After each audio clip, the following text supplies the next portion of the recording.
madera, heno, hojarasca. Dejémoslo ahí. Esta es la parte que quiero comentar. No es lo mismo, desde luego, no es lo mismo la piedra preciosa que el oro.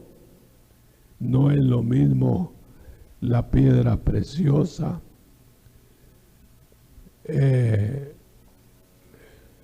¿dónde está la plata? No hay plata ahí. Entonces en la mía le pusieron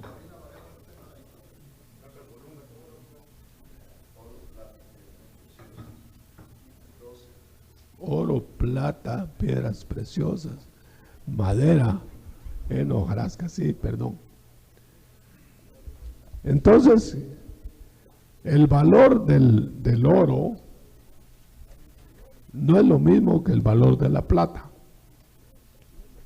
Permítanme que sea meticuloso en esto, pero para que entendamos la meta de esta plática. No es lo mismo el valor de la plata que del oro, pero el que lleva plata, y solo plata lleva, en el caso, para el ejemplo, no puede llevar oro,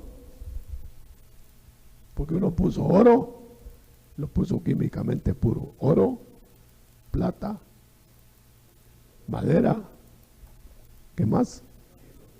Heno, hojarasca. Va, muy bien. Pero para el caso que me mostraban a mí en el pasaje, no es comparativo entre uno y otro, sino tú vas a poder llevar a la manera de plata, de valor de plata. Llévala lo mejor que puedas, la plata. No pretendas por ser la mejor plata que pase a ser oro. No le dan ser oro en este caso, sino llevar plata. Ahora, el que lleva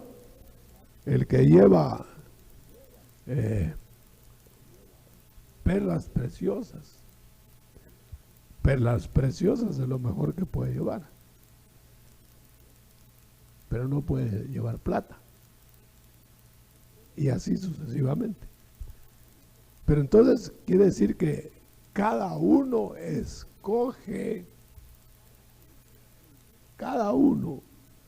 de los edificadores escoge lo que va a llevar dentro de su perfil. Por ejemplo, cuando Pedro pidió el papel de Juan, lo pusieron en su lugar. Si alguno de nosotros quiere ser Pablo, nos pondrían en nuestro lugar, diciendo: no, tú, no eres Pablo. Entonces se acabarían las rivalidades por cualidades, ¿no? Y entonces, que porque el otro habla más bonito, o porque el otro habla más fuerte, o porque el otro habla con más gente, queremos el puesto del otro.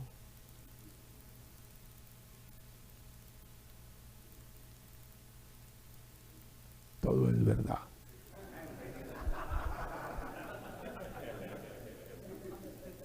Entonces, porque van a ver ustedes que no es ahora que se va a dilucidar el asunto, es hasta el final. Si alguien llevando hojarasca creía que llevaba oro, se va a llevar el trastazo del siglo. Si alguien que llevando menos cree llevar más, es aquel verso que dice, nadie tenga más alto concepto de sí mismo del que debe tener. Debe haber una idea aproximada, a lo menos correcta, pero no supervalorarse ni menos valorarse. De los menos valores vienen los complejos de inferioridad.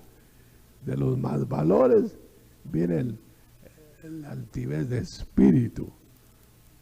Bueno, cuando nosotros vemos esto, me alboroza la mente el hecho de que aún edificando en la iglesia, hijos de Dios, ¿no? Solo a ellos les toca edificar.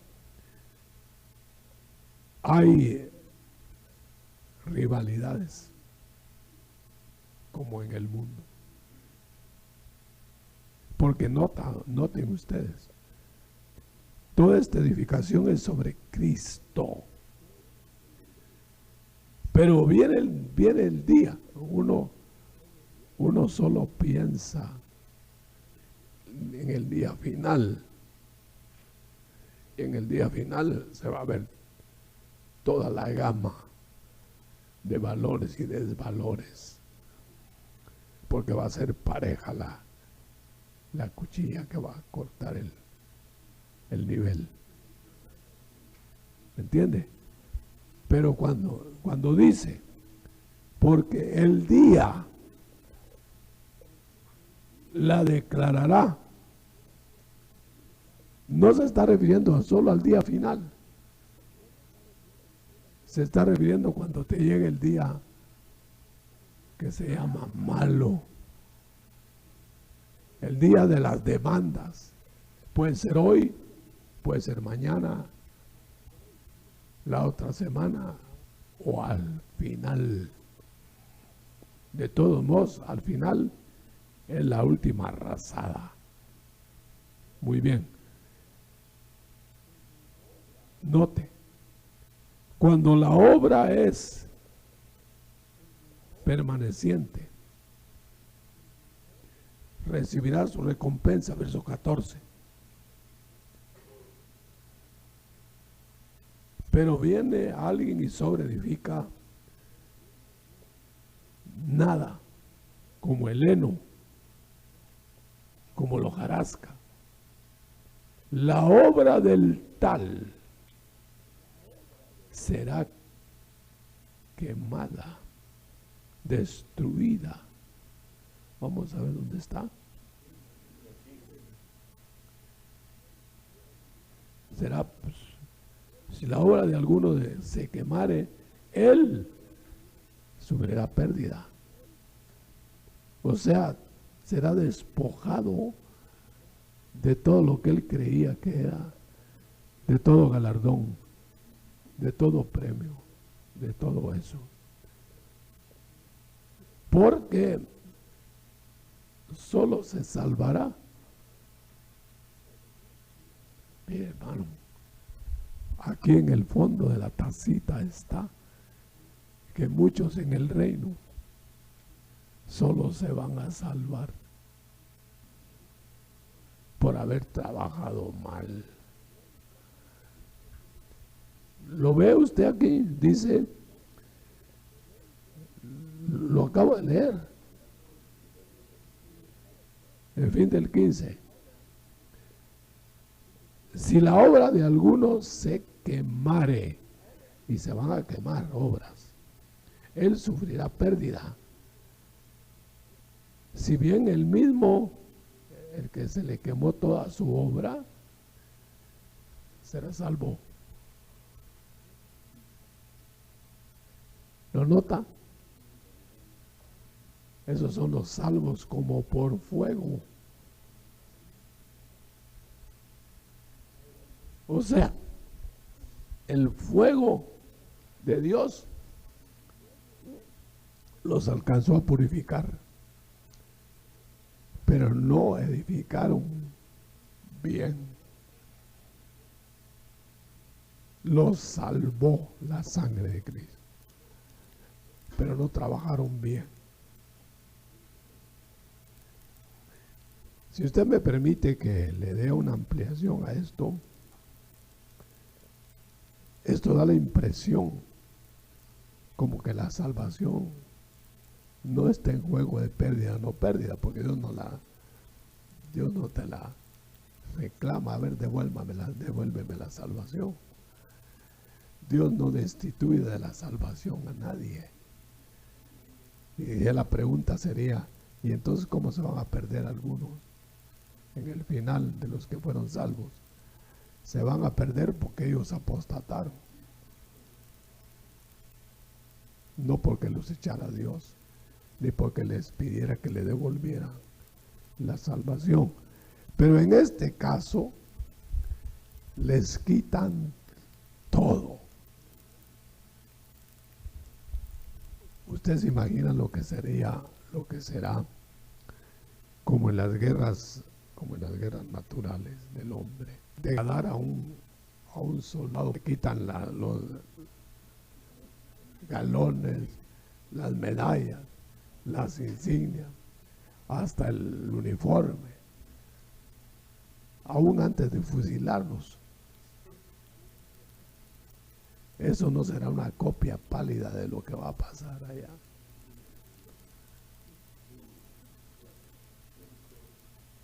Misericordia hay que pedir, hermano. Porque ¿quién puede levantar la mano aquí y en cualquier lugar diciendo yo he trabajado a las 1000 maravillas? Nadie. Somos ayudantes y chapuceros.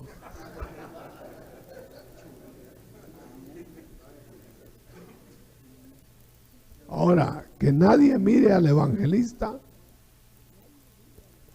criticándole, checándole. El evangelista lleva evangelismo. Que meta a 100% ahí. Que el evangelista no mire al pastor, que el pastor meta a 100%. Y así cada casilla. Ahora, que va a haber lucha humana en las debilidades del hombre, la va a ver desde el principio, cuando Cristo reunió sus 12, los sentó a la mesa, los empezó a discipular, y las primeras preguntas no eran teológicas. Las primeras preguntas eran: ¿quién iba a ser el primero? Y las últimas preguntas: ¿nos darás el reino?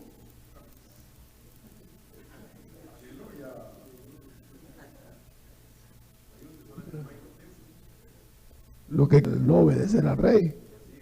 Y los que al principio, ¿quién iba a ser el primero? Quieren reinito.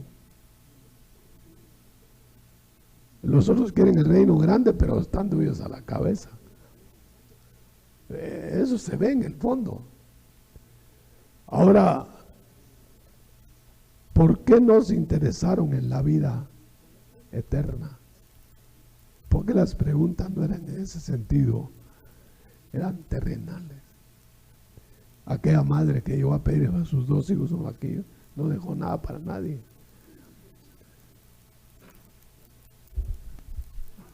Bueno, ¿a qué nos lleva todo esto?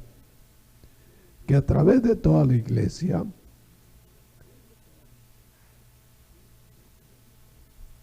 se piensa mucho en los galardones aquí.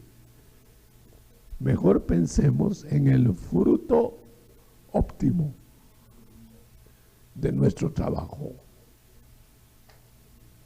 porque los galardones y los dones se van a repartir hasta el final. Los galardones hasta el final. Pero hay premios ahora por el trabajo óptimo. Vamos a ver. ¿Por dónde vamos? Vamos a leer. Sí, el 15, pero quisiera pensar un poquito en las cualidades.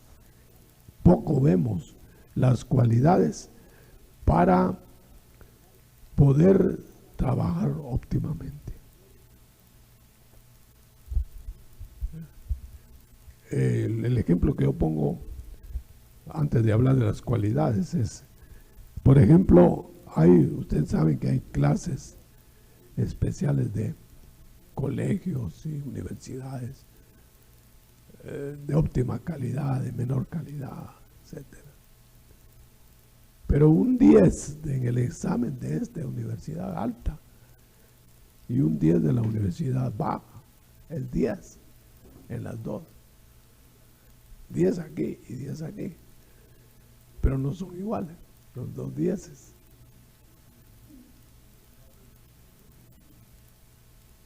No es lo mismo un 10 de Harvard que un 10 de cualquier otra universidad.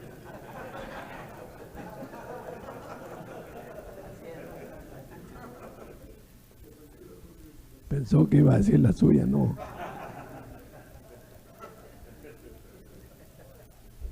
Bueno, entonces como no pensemos en los galardones de allá, del último día, pensemos en lo que Dios te va a dar cada vez. Vemos. Yo me pierdo aquí en la lectura. Aquí está. Nadie, vers 18, se engaña a sí mismo. Si alguno entre vosotros se cree sabio,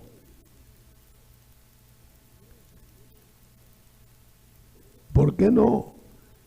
Primero 17. ¿Por qué no busca la santidad?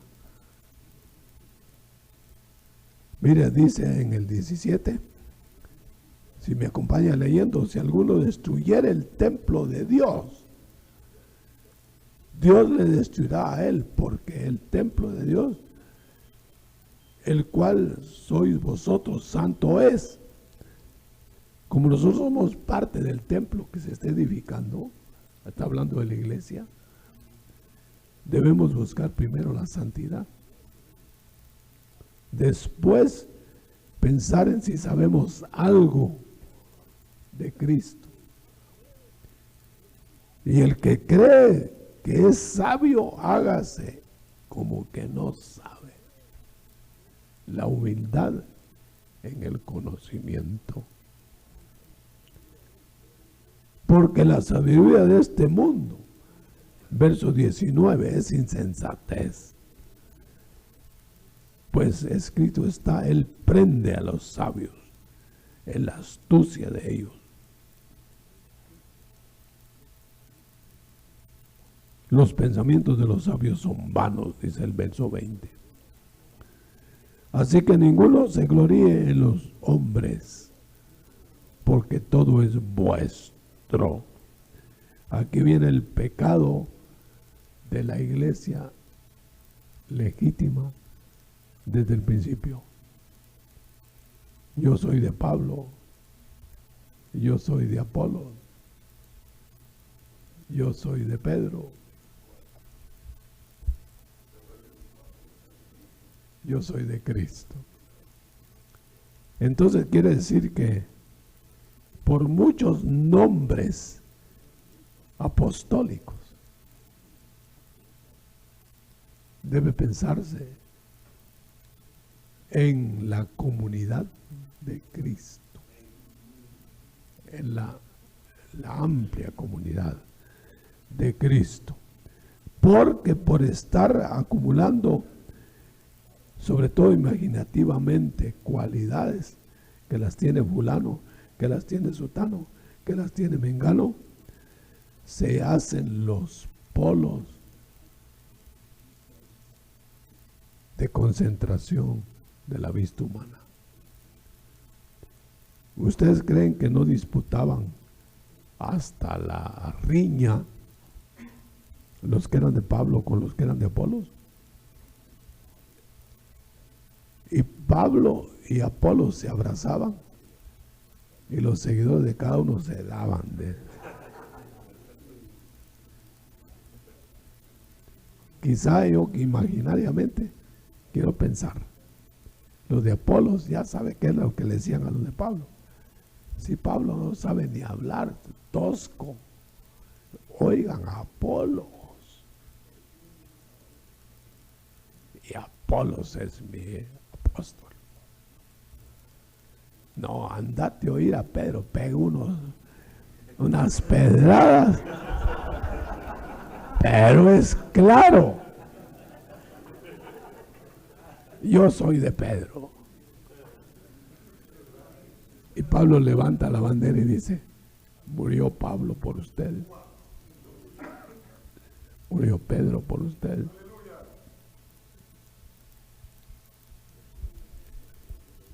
Yo quiero llegar al punto.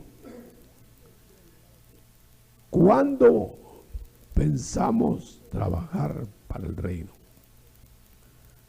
Ahora. Trabajemos para el reino.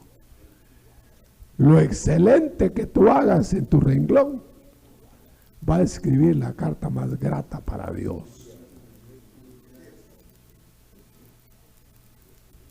Que la carta que le llega a Dios, a Cristo primero, no lleve un renglón borroso, extradistante. Que la carta que le escribas a Cristo diariamente no lleve un renglón egoísta.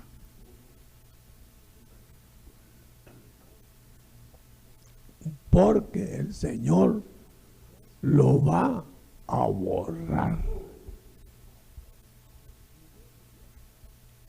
Y no en el día final, en el camino y en el día final. Yo voy a cerrar para que pregunten los hermanos.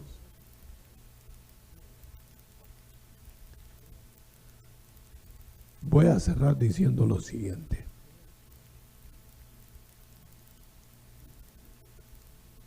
Ninguno se gloríe en los hombres. 22 de 1 Corintios 3.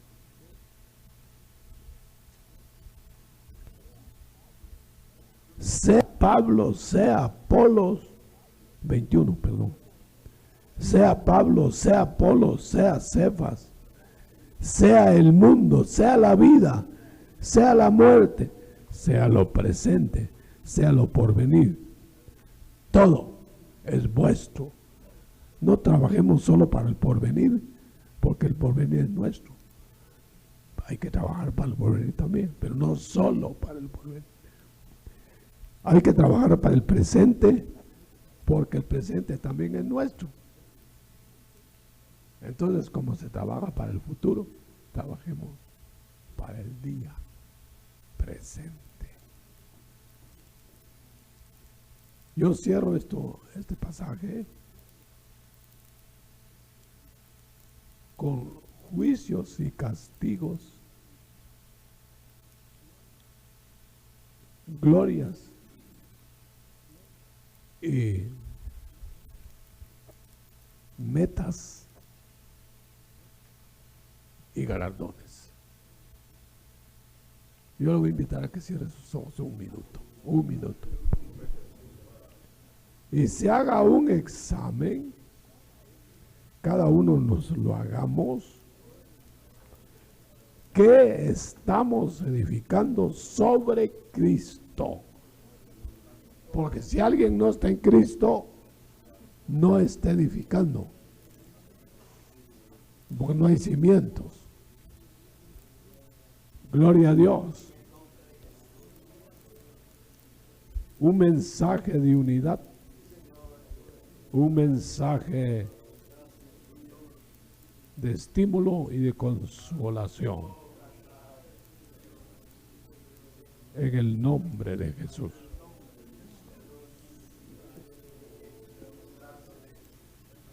Sabemos, Señor, que cada uno que trabaje para sí será borrado su trabajo. El que trabaje para ti será honrado. Aunque nosotros no lo veamos en esta tierra, lo veremos en el reino. Gracias, Señor, en el nombre de Jesús. En el nombre de Jesús. Amén. Y amén. Hoy no fue estudio escatológico, fue devocional. Por eso no me asustaría si no hubiera muchas preguntas, pero si las hay, hágalas. Gloria a Dios. Hermano, Dios le bendiga. Gracias. Qué rico este tema, sinceramente, hermano, porque creo que a todos nos hacía falta un poco de eso, porque si a la iglesia del principio le pasó, definitivamente a nosotros nos está pasando. Yo me incluyo dentro de ese grupo y créame, hermano, no le estoy echando flores a nada ni a usted, sino que sinceramente es bálsamo para el alma esa palabra. Mi pregunta es, hermano, debido a que el cuerpo físico de Cristo se iba a ir, en los últimos momentos fue cuando Pedro y los demás tuvieron la alegata de quién iba a ser el primero, ¿verdad? A pocos días o pocas horas para que el Señor ascendiera a los cielos. ¿Se puede aplicar, hermano, que esto va a ser un tipo de espíritu que va a atacar a la iglesia todo el tiempo? No, tal vez no todo el tiempo, sino que mi pregunta era, ahorita que también el cuerpo místico está a punto de levantarse, ¿va a llegar el mismo espíritu a atacar a los ministerios en el sentido de que ya no les importe tanto el reino, las cosas escondidas de la palabra, sino que el poder mover los poderes financieros, el poder de autoridad en las iglesias, y es necesario que venga un Cristo y tal vez por medio de una palabra así como la doy en la mañana venga a equilibrar esa situación? Porque estudiando, fíjese, hermano, que tuve la oportunidad de predicar eso de esa legata que tuvieron los apóstoles, y me doy cuenta que así como usted dice, nadie tenía pena en la profundidad escatológica, nadie estaba pensando en la organización inclusive la iglesia, sino que la postura de poder de cada uno cuando el Señor Jesucristo se fuera. Y qué triste es ver que también en nuestras dimensiones pasa eso, ¿verdad? Y yo me incluyo. Entonces, como apóstol, hermano, y como una persona que yo sí lo considero maduro, alguien dijo la vez pasada que no había maduros aquí, pero yo sí lo considero maduro a usted, quisiera, hermano, que nos diera el equilibrio, que nos diera la forma de actuar o qué hacer, además de buscar a Dios, para no caer en esa situación ahorita que estamos moviéndonos en los finales tiempos. Es evidente que el cuerpo místico está a punto de ser levantado, y también es evidente que eso nos va a pasar a nosotros como busca poder, busca posición, y como que se nos va a olvidar un poco el reino. ¿Qué hacer, hermano apóstol? Bueno, es muy extensa la respuesta, pero algo hay que decir. Por ejemplo, le subimos un poquito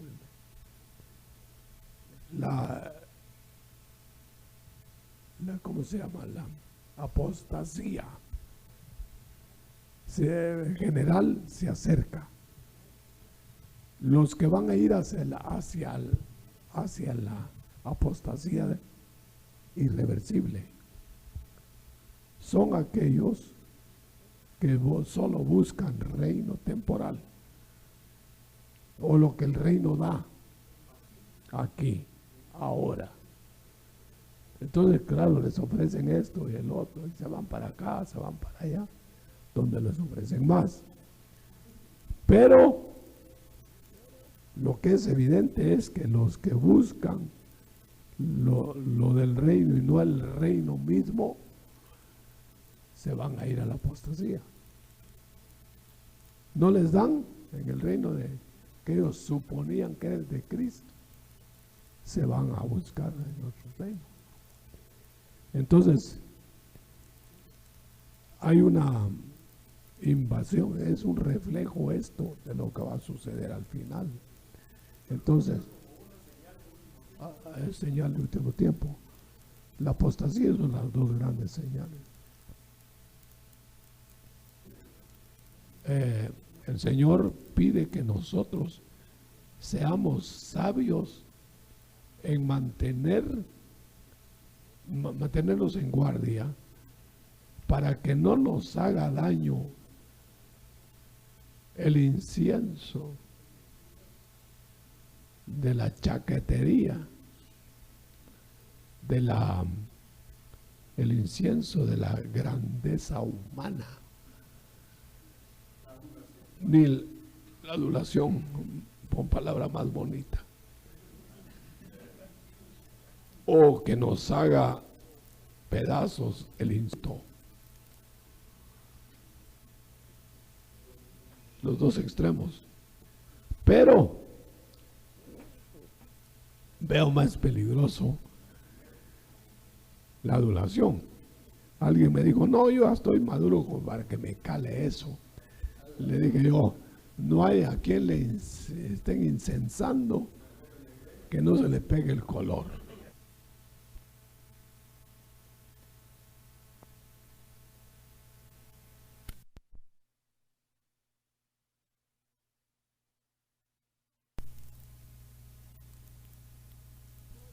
Alguien me dijo, no, yo ya estoy maduro para que me cale eso.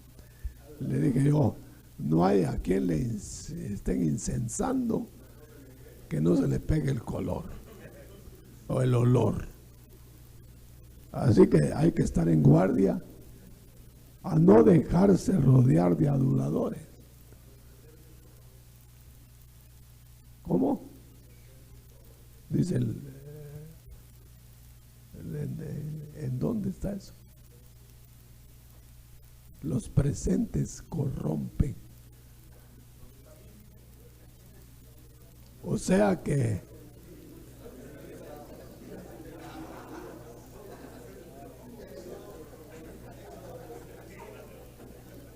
Éxodo 23, 8. Ahora noten esto.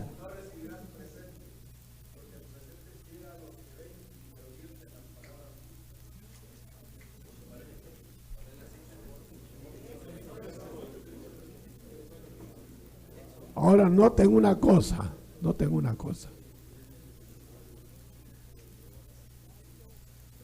Pablo, Apolos, Pedro, los apóstoles han de haber sido adulados e insultados.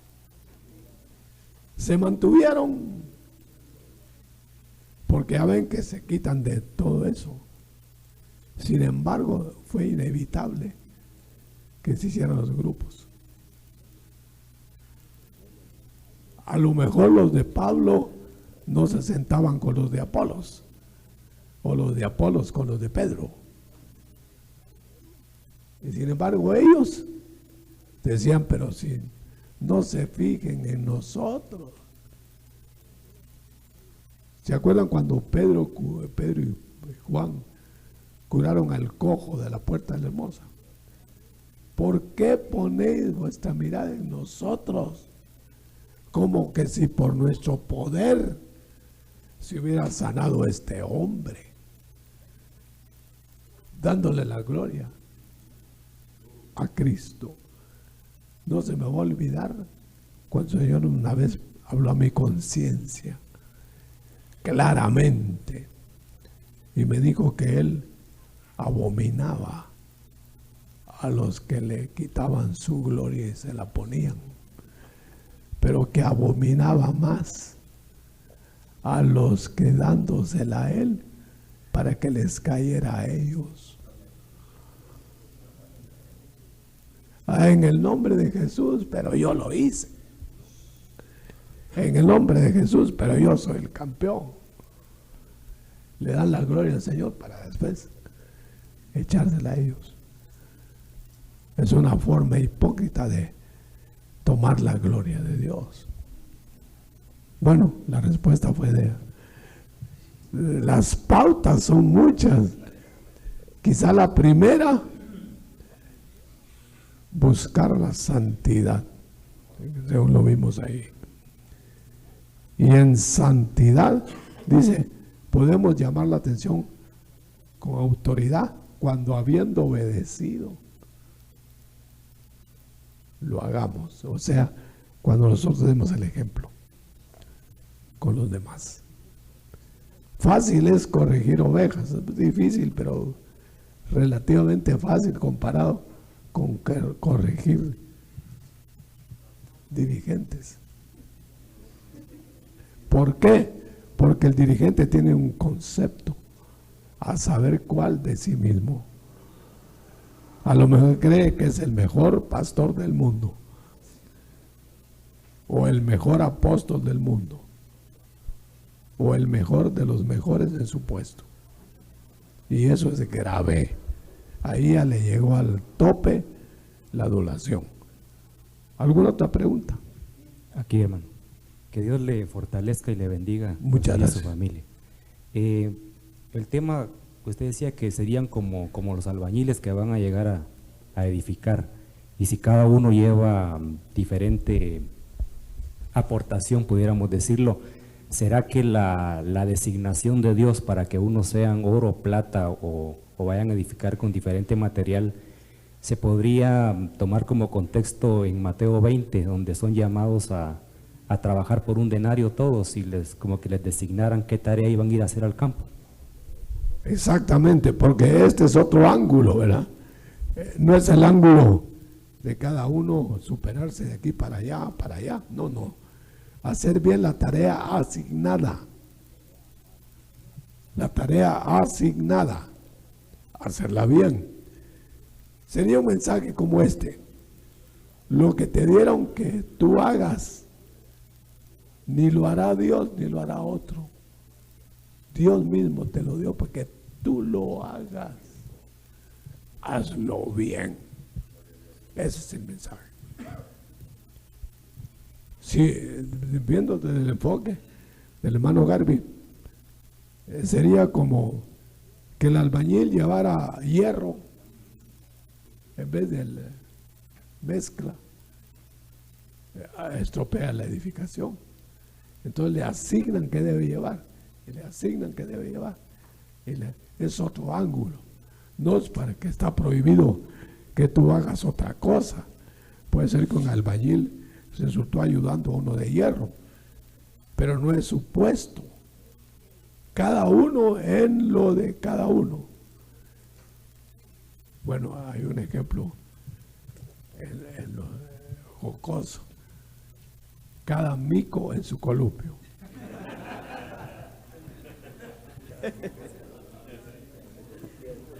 Amén. Hermano, yo pensaba sobre la gran responsabilidad de lo que, bueno, con estas palabras de la Biblia, ¿verdad? De lo que tenemos que edificar sobre el fundamento. ¿Será de que el mensaje a la iglesia de la Odisea, o sea que es trágico cuando el Señor le dice en Apocalipsis 3:17, porque dices, soy rico y me he enriquecido y de nada tengo necesidad, y no sabes que eres un desgraciado, miserable, pobre, ciego y desnudo? ¿Será de que ese mensaje será culpa del líder que edificó para hacer que la iglesia creyera algo que realmente no tiene? Pues yo no quería decir esa cita, porque ese es el ejemplo bíblico del que se sobreestimó tanto, no siendo nada. La opinión de él mismo sobre sí mismo es esa, ¿verdad? Lee la opinión de él. Lean la opinión de él sobre sí mismo. Dice, porque dices, soy rico y me he enriquecido y de nada tengo necesidad. Y no sabes que tú eres un desgraciado, miserable y pobre y ciego y desnudo. Ahora, la segunda parte, la parte fea, es la opinión de Dios sobre él. Mire la opinión de él sobre sí mismo y la opinión de Dios. Ojalá que la opinión de Dios coincida con la nuestra sobre nosotros mismos. Añadiendo algo más de lo que decía el hermano Domínguez, aquí, doctor, pensaba yo en lo que dice el Señor como remachando el final de las iglesias. Yo conozco tus obras y es preciso que comiences a hacer mis obras. Y por el otro lado, en cuanto al humillarse del ministro, viendo los 4 evangelios como que el Señor no da ningún chance para que ninguno pues que está en este ministerio tenga lugar a envanecimiento en ninguna forma, viendo así detenidamente los evangelios. Así es. Déjenme decir algo.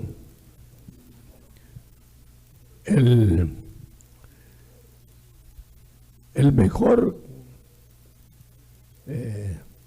cerco que puede haber para la grandeza humana la tenemos en que en el verso nadie tenga más alto concepto de sí mismo del que debe tener. Ahora, note usted una cosa, debe tener un concepto de sí mismo, porque hay quienes, por no tener un concepto correcto de sí mismos, se van de sus fronteras, o se sobrevaloran o se acomplejan.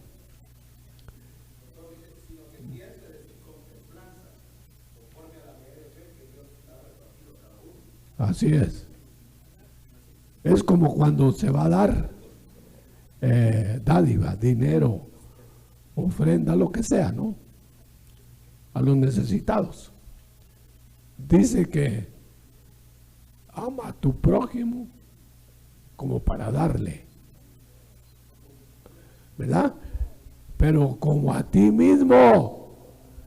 O sea, que si hay una cantidad proporcionada para repartir, la mitad para el otro y la mitad para el que la dio. En otras palabras, hermano, no que te desprecies a ti mismo por otro, pero que no desprecies al otro, engrandeciéndote tú. Es un balance, un balance. Cuesta, hermano, cuesta tener ese balance. ¿Alguna otra pregunta? Hermano apóstol, que el Señor le bendiga. Gracias, hermano. Tienen una cita.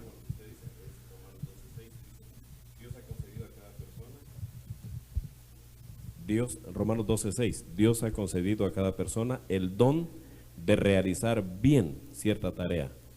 Así que si Dios te ha dado el don de profetizar, ejercítalo de acuerdo a la proporción de la fe que posees. Si posees el don de servir a los demás, sirve bien. Si eres maestro, sé un buen maestro. Si eres predicador, procura que tu sermón sea poderoso y útil. Ahí si está. Dios te ha dado dinero, ayuda generosamente a los demás. Bueno. ¿Para qué lo estoy diciendo? Ya lo descubrieron antes.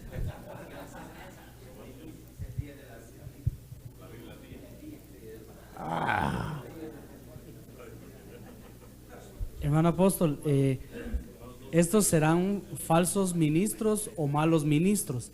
Y si son malos ministros, ¿tendrán sustitutos?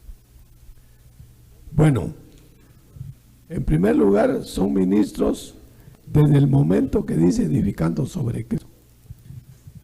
En globo, pues, en general. Pero hay infiltrados ahí, los que no son ministros desde el principio, no los ha llamado el Señor, pero no están edificando para Cristo. Digamos, hay un pastor falso, se infiltró y hizo toda la comedia y está ahí. Entonces, lo vemos trabajando activamente. le está hasta creciendo la iglesia. Pero si no es de Cristo, ese no está ni salvo. Está hablando de gente salva, edificando, que se puede perder todo el premio. Y si se quiere ir, se puede ir también. Yo así lo entiendo. Gente que esté edificando sobre Cristo y que puede perderlo todo por mal material que utilizó o descuidado, ¿verdad? Hay una porción que dice: maldito el que hace indolentemente la obra del Señor. En Jeremías. Le voy a contar en 2 palabras lo que le pasó al ingeniero X. Este ingeniero era tan bueno, le había trabajado a una millonaria por años, pero por todo el tiempo. Le dijo a la millonaria que hiciera una casa, pero lo mejor que él pudiera, que era lo último que iba a hacer ella. Entonces el ingeniero, ya cansado de haber hecho otras casitas para ella, ahora va a hacer una casa. Pero como estaba acostumbrado a robarle material, a esta casa le hizo un cascarón, le robó todo el material de primera y le puso de último. Ya ni la van a utilizar. Y cuando terminó de hacer la casa, era fabulosa por fuera. Le dijo: mira, esta es la que yo te heredo a ti.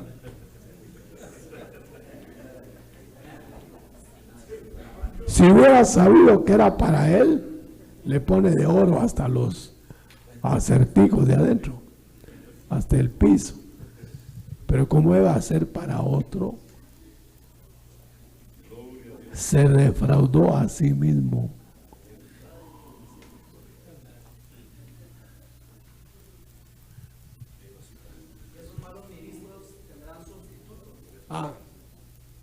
La otra parte de la pregunta, yo creo que hay relevos. Hay relevos. Sustitutos de emergencia. ¿Hay algo ahí? Doctor. ¿Dónde está la cosa? Aquí. ¿Hay algo antes aquí?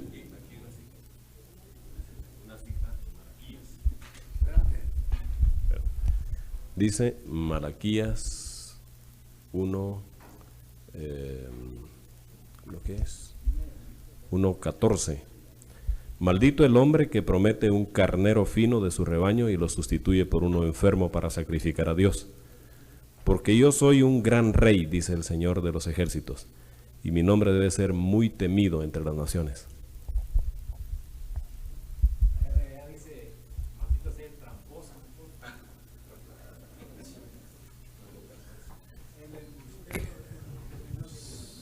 Quédense con la que más les guste.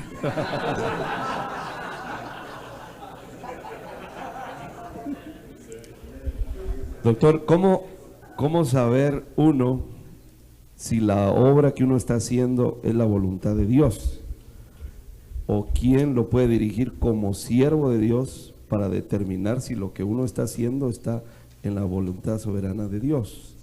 Y la otra pregunta es: Esteban hacía la voluntad de Dios y le levantaron mal testimonio que él estaba hablando de la ley de Moisés y la ley lo apedreó.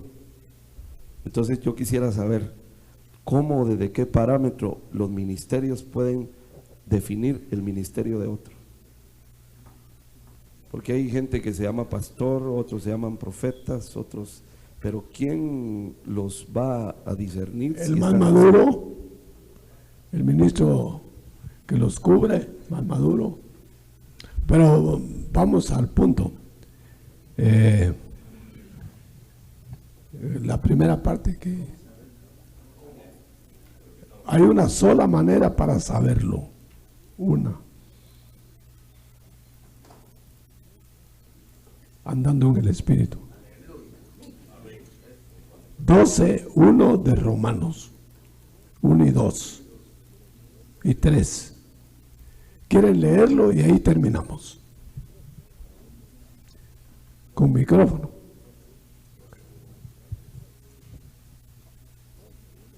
Léelo. 12:1 al 3. Así que, hermanos, os exhorto por las misericordias de Dios a que presentéis vuestros seres como sacrificio vivo, santo, agradable a Dios, que es vuestro servicio de adoración espiritual. No os adaptéis a las formas de este mundo, sino transformaos por medio de la renovación de vuestra mente, para que comprobéis cuál es la voluntad de Dios, lo bueno, lo que le agrada y lo perfecto. Son 3 niveles que hay que discernir: bueno, agradable y perfecto. La voluntad de Dios al máximo, al medio y al mínimo, pero solo andando en la forma que describe Pablo